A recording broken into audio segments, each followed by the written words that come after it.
Secara umum, orang-orang akan memberikan jawaban-jawaban seperti ini.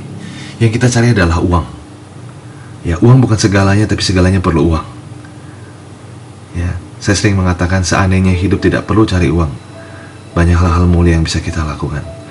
Tapi akhirnya konsentrasi, waktu, hidup, tenaga, keringat darah kita habis hanya untuk mengejar uang. Ya. Atau apa sih yang kita cari berikutnya? Kepastian dalam hidup ini.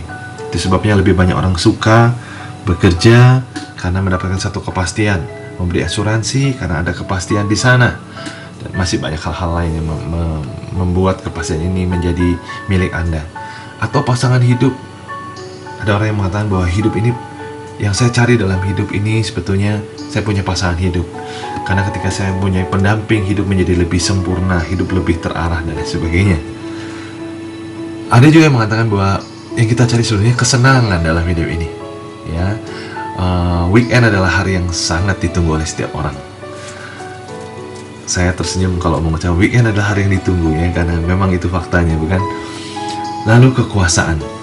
Beberapa orang mencari kekuasaan dalam hidup. Kenapa? Karena mungkin masa lalunya dia punya ayah atau ibu yang hidup di dalam kehidupan yang kekurangan barangkali. Atau mungkin Anda bisa melihat kehidupan Anda ketika ayah Anda di dalam posisi yang tidak terlalu baik, hingga dia punya penghasilan yang pas-pasan, direndahkan orang, ditertawakan oleh keluarga besar. Itu yang membuat Anda harus menjadi orang yang berhasil, orang yang sukses, orang yang punya power, supaya orang segan dengan Anda. Kontribusi dari masa lalu. Sekarang pertanyaannya adalah, untuk apa? Atau apa sih semua itu? Uang. Ya betul, tadi pertanyaan saya adalah, apa sih kita cari uang ini? Oke, betul, banyak hal. Ya, ada yang tidak tertulis di sana. Tetapi sebetulnya untuk apa kita mengejar itu? Banyak orang yang tidak menyadari hal ini. Iya ya, untuk apa saya cari uangnya? Untuk apa saya punya rumah bagus, saya kekuasaan? Sebetulnya apa yang dicari? Hanya satu sebetulnya yang dicari. Jawabannya hanya satu. Kita melakukan itu semua, kita mencari banyak hal dalam hidup ini sebetulnya untuk mendapatkan kebahagiaan. Bapak Ibu, saudara-saudara setuju? Apapun. Ada orang bilang, saya nggak butuh kaya, saya hanya butuh sehat. Iya, karena dengan sehat Anda bahagia. Saya nggak perlu pergi ke luar negeri, yang penting bisa kumpul dengan keluarga saya sudah senang. Iya, yang Anda cari kebahagiaan. Yang penting saya bisa melayani orang lain, saya bisa berguna buat orang lain. Iya, karena di balik melayani, berguna buat orang lain, Anda bahagia, bukan? Apapun yang Anda, motif apapun yang Anda lakukan, sebetulnya Anda ditarik untuk menemukan atau mendapatkan satu hal ini, yaitu kebahagiaan.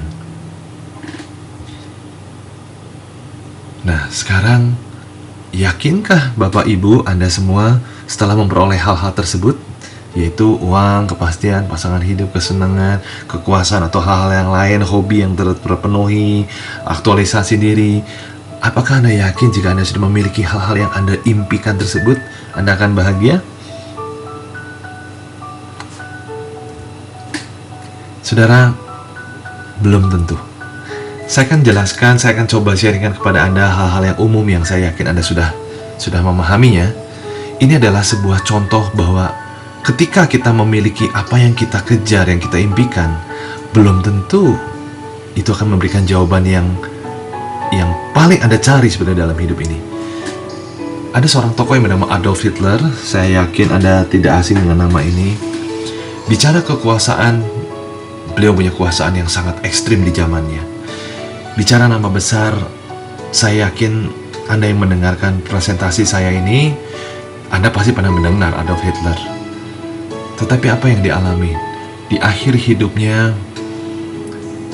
dia harus membunuh dirinya untuk mengakhiri perjalanan hidupnya. Pertama dia menembak istrinya, lalu setelah istrinya mati, giliran dia menembak dirinya sendiri di kepala. Saudara, jelas beliau tidak mendapatkan apa yang dia cari, atau apa yang dia cari ternyata tidak membuahkan kebahagiaan. Tokoh berikutnya adalah Marilyn Monroe. Mungkin wanita ini tidak favorit di zaman saya, tetapi di zaman ayah saya di zaman ayah bapak ibu, atau mungkin bapak ibu sendiri pernah mengenal atau minimal Anda tahulah siapa dia, Marilyn Monroe. Wanita yang dipuja oleh banyak laki-laki, bahkan saya dengar dan saya baca banyak kepala negara yang tergila-gila dengan beliau. Atau dengan kata lain, banyak presiden dan raja-raja yang tertarik dengan aura sensual dari wanita yang satu ini. Dan yang hebatnya, wanita ini juga dipuja oleh banyak wanita. Artinya banyak wanita yang ingin mempunyai aura seperti dia, punya magnet seperti dia. Dia memiliki semuanya, uang, nama baik, kekuasaan, kepastian, dan lain sebagainya. Tapi apakah dia hidupnya berbahagia? Apakah dia menemukan apa yang sebetulnya dia cari, yaitu kebahagiaan? Kita semua tahu di akhir hidupnya, di usia yang masih muda, di usia 30-an, Marilyn Monroe meninggal overdosis. Tokoh yang berikutnya, John Paul Getty. Ini adalah seorang raja minyak, bilioner terkenal dari Amerika yang hidup di era setelah Rockefeller. Orang ini hidupnya sangat berkelimpahan. Seharusnya orang inilah yang paling mengerti definisi dari kebahagiaan, karena dia memiliki segalanya. Tetapi John Paul Getty di dalam sejarah hidupnya mengalami kawin cerai selama 5 kali. Dan dengan statement yang di bawah ini saya coba bacakan. A lasting relationship with a woman is only possible if you are a business failure. Beliau mempunyai satu keyakinan, punya satu falsafah bahwa kalau Anda ingin punya hubungan yang indah atau dengan jika Anda ingin punya rumah tangga yang baik, jadilah seorang bisnis yang gagal, bisnismen yang gagal. Ya, karena dia menganggap bahwa kesuksesan dia tidak membuat dia bahagia di dalam berumah tangga. Dan seperti Bapak Ibu tahu, kalau rumah tangga tidak bahagia, semua kebahagiaan yang lain pun akan sulit kita raih. Di akhir hayatnya, di hari tuanya, John Paul Getty mengalami gangguan jiwa. Ya, saya pikir sulit sekali orang yang terkena gangguan jiwa bisa hidup bahagia, bukan? Dan ini adalah contoh yang real, yang hidup di zaman ini, yang usianya tidak jauh dengan Anda barangkali, dengan Bapak Ibu. Dia lahir tahun 1963, usianya hari ini di 2010 berusia 47 tahun, ya 47 tahun. Beliau bernama Karl Rabeder. Dia adalah seorang taipan atau seorang konglomerat dari Austria, masih hidup hingga hari ini, ya. Dia mengatakan di dalam satu wawancaranya di Daily Telegraph, "My idea is to have nothing left, absolutely nothing left." Saudara, ini orang yang punya segalanya, tapi apa yang diucapkan, dia nggak punya apa-apa, dia nggak dapat apa-apa.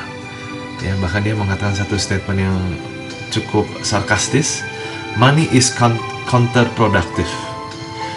It prevents happiness." Buat Karl Rabeder, kekayaan itu justru menghambat kebahagiaan, mencegah kebahagiaan. Jadi saudara, jelas sudah bahwa hati-hati dengan apa yang Anda kejar, apa yang Anda cita-citakan. Karena hal itu belum tentu membuat Anda bahagia. Karena hal itu belum tentu menjawab apa yang Anda cari, apa yang Anda harapkan. Jadi kembali lagi saya ingin coba tanyakan pada Bapak Ibu dan Saudara, yakinkah sekarang Bapak Ibu, saudara-saudara, dengan apa yang sedang Anda cari di dalam hidup ini? Apa yang sedang Anda kejar di dalam hidup ini? Yang mungkin Anda doakan siang dan malam bahkan.